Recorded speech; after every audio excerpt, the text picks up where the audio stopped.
Hi అండి. అందరికీ నమస్కారం. Welcome to my channel. ఈ వీడియోలో ఏపీ ప్రభుత్వ పెన్షనర్స్ అందరికీ ఇప్పుడే అందిన అతి ముఖ్యమైన శుభవార్త అండి. సో, దీనికి సంబంధించి పూర్తి వివరాలు ఈ వీడియోలో తెలుసుకుందాము. వీడియో అయితే ఎక్కడే గానీ స్కిప్ చేయకుండా ఎండ్ వరకు చూసేయండి. అప్పుడే ఇన్ఫర్మేషన్ పూర్తిగా అర్థమవుతుంది.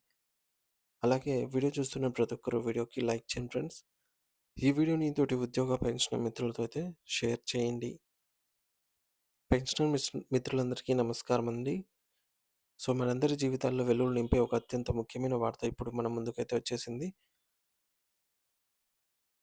అదేంటంటే గత కొన్నేళ్లుగా పెన్షనర్లు ఎదురు చూస్తున్న కమ్యూటేషన్ రికవరీ కాలపరిమితి తగ్గింపు విషయంలో ఒక గొప్ప మలుపైతే చోటు చేసుకునుంది. సో, దీనివల్ల లక్షలాది మంది విశ్రాంత ఉద్యోగుల మనసుల్లో కొత్త ఆశలు చిగురిస్తూ ఉన్నాయి.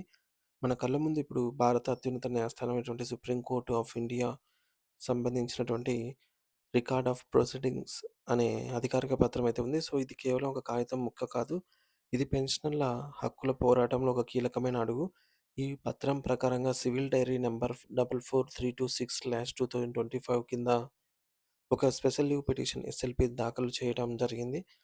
అయితే ఆంధ్రప్రదేశ్ హైకోర్టు గతంలో ఇచ్చిన తీర్పును సవాలు చేస్తూ ఈ పిటిషన్ అయితే వేశారు. అమరావతిలోని హైకోర్టు ఏప్రిల్ 28, 2025న అప్పారావు గారు దాఖలు చేసినటువంటి ఈ యొక్క రిట్ పిటిషన్‌ను తిరస్కరించింది. కానీ ఆయన పట్టు వదలకుండా సుప్రీం కోర్టుని అయితే ఆశ్రయించారు. ఈ కేసులో పిటిషనర్ అయినటువంటి అప్పారావు గారు విశాఖపట్నం నివాసి మరియు మాజీ తహసీల్దారు. ఆయన ఆంధ్రప్రదేశ్ ప్రభుత్వానికి వ్యతిరేకంగా ఈ పోరాటాన్ని కొనసాగిస్తూ ఉన్నారు.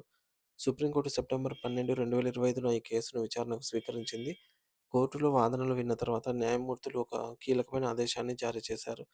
అదేంటంటే హైకోర్టు ఇచ్చిన తీర్పు కాపీని సమర్పించడంలో జరిగిన జాప్యాన్ని క్షమించి ఈ యొక్క అంశంపై స్పష్టత ఇవ్వవలసిందిగా ఆంధ్రప్రదేశ్ ప్రభుత్వానికి నోటీసులు అయితే జారీ చేశారు. ఈ నోటీసులకు సమాధానం ఇవ్వడానికి ప్రభుత్వం 6 వారాల సమయం అయితే ఇచ్చారు ప్రభుత్వం వారు. అంటే ప్రభుత్వం ఇప్పుడు సుప్రీం కోర్టుకు సమాధానం చెప్పుకోవాలి. కమ్యుటేషన్ రికవరీని ఎందుకు తగ్గించకూడదు అనే ప్రశ్నకు ప్రభుత్వం ఏదైతే వివరణ సో, ఇచ్చే వివరణ అనేది మనందరి భవిష్యత్తు ప్రభుత్వ వివరణ పైనే ఆధారపడి ఉంటుంది. సో, ఎందుకు తగ్గించకూడదో ప్రభుత్వం అయితే వివరించాల్సి ఉంటుంది. దీనివల్ల మనకు అర్థమవుతున్న విషయం ఏంటంటే 15 ఏళ్ల రికవరీ కాలపరిమితిని తగ్గించాలి అనే మన పోరాటం అనేది ఇంకా సజీవంగానే ఉంది. సో, ఇది ఇప్పుడు దేశ అత్యున్నత స్థాయికి చేరుకుందని అర్థమవుతుంది. సో, ఈ వార్త ఇప్పుడు తెలుగు రాష్ట్రాలైనటువంటి ఆంధ్రప్రదేశ్ మరియు తెలంగాణలలో సంచలనంగా మారింది. ప్రభుత్వ ఉద్యోగులు రిటైర్ అయిన తర్వాత తమ అవసరాల కోసం పొందేటటువంటి ఈ యొక్క మొత్తం ఆహ్, కమ్యుటేషన్ మీద విధిస్తున్నటువంటి ఈ 15 ఏళ్ల కోత అనేది ఇప్పుడు ప్రధాన చర్చనీయాంశం అన్నమాట. ఈ special leave petition SLP number 2661/2025 ద్వారా సుప్రీం కోర్టుకు నోటీసులు ఇవ్వడం అనేది ఒక సాధారణ విషయం ఏమి కాదు ఇది. సో, సుప్రీం కోర్టే ప్రభుత్వానికి నోటీసులు జారీ చేసింది. సో, ఇది పెన్షనర్ల పక్షాన ఒక నైతిక విజయం అని చెప్పవచ్చు. అసలు కమ్యుటేషన్ అంటే ఏమిటి అనేది మనము లోతుగా అర్థం చేసుకోవాలి. సో, ఒక ఉద్యోగి పదవీ విరమణ చేసే సమయంలో తన యొక్క భవిష్యత్తు అవసరాల కోసం అంటే పిల్లల పెళ్ళిళ్ళ కోసం కావచ్చు, లేదంటే ఇల్లు కట్టుకోవడం లేదా అత్యవసర సమయంలో వైద్య ఖర్చుల కోసం కావచ్చు. సో, తన పెన్షన్‌లో గరిష్టంగా 40% భాగాన్ని ఒకేసారి నగదు రూపంలో తీసుకునే వెసులుబాటైతే ఉంటుంది. ఇలా ముందుగానే తీసుకున్న మొత్తానికి ప్రతి నెల పెన్షన్ నుంచి కొంత భాగాన్ని కట్ చేస్తూ ఉంటుంది. ప్రభుత్వం వసూలు చేస్తూ ఉంటుంది. దీన్నే రికవరీ అంటాము.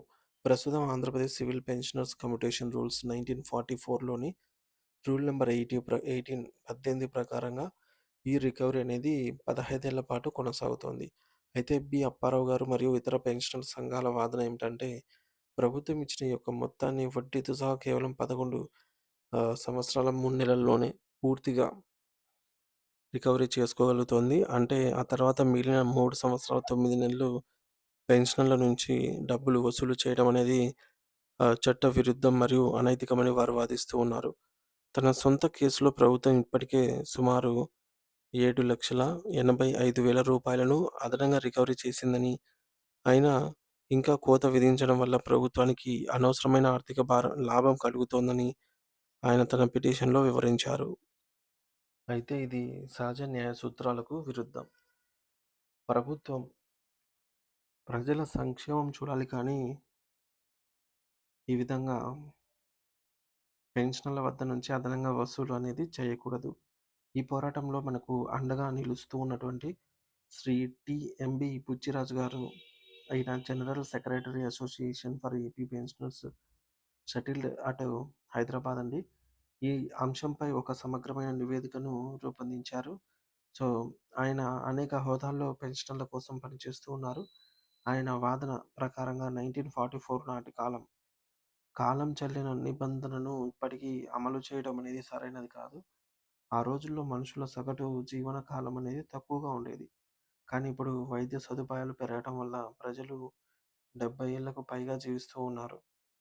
సో, 1986లో సగటు ఆయుర్దాయం అనేది 77 ఏళ్లుగా ఉంటే నేడది సారీ ఫ్రెండ్స్ 1986లో 57 ఏళ్లకు ఉంటే ఇప్పుడది 70 ఏళ్లకు పెరిగింది. అలాగే వడ్డీ రేట్లు కూడా కాలక్రమేణా మారుతూ వస్తూ ఉన్నాయి. ఒకప్పుడు రూ. 1 కమ్ముట్ చేస్తే దానికి సంబంధించి రూ. 10.46 వచ్చేది.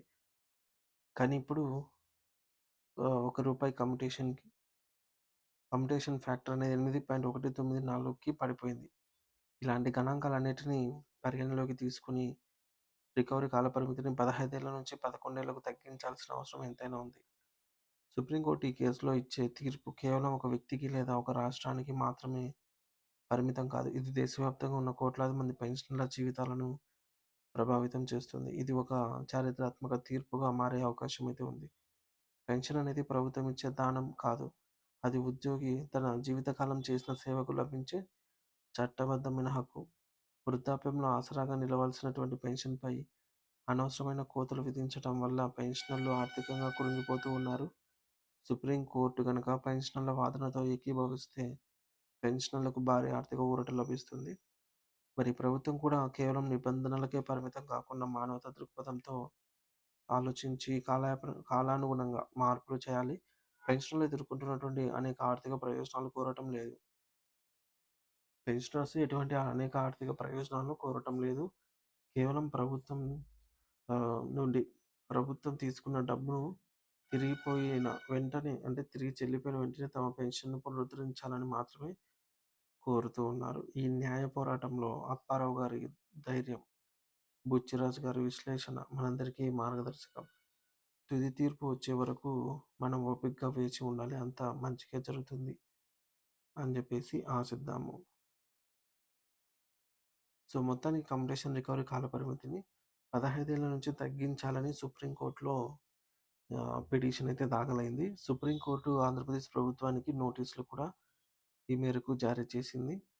వివరణ ఇవ్వాలని కోరింది. ప్రస్తుత నిబంధనల ప్రకారంగా ప్రభుత్వం అసలు ప్లస్ వడ్డీని 11.3 సంవత్సరాల్లోనే వసూలు చేస్తుంది. మిగిలిన 3.9 ఏళ్ల కోత అనేది పెన్షనర్లకు అదనపు భారంగా మారుతోంది. సో, ఈ 1944 నాటి పాత నిబంధనలు ప్రస్తుత జీవన ప్రమాణాలను అనుగుణంగా ఇప్పటికి అనుగుణంగా మార్చాలి అనే డిమాండు.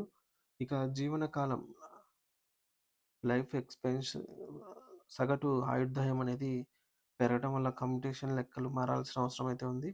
అయితే ఈ కేసు తీర్పు అనేది దేశవ్యాప్తంగా ఉన్న పెన్షనర్స్ అందరికీ వర్తించే అవకాశం అయితే స్పష్టంగా కనిపిస్తుంది ఫ్రెండ్స్.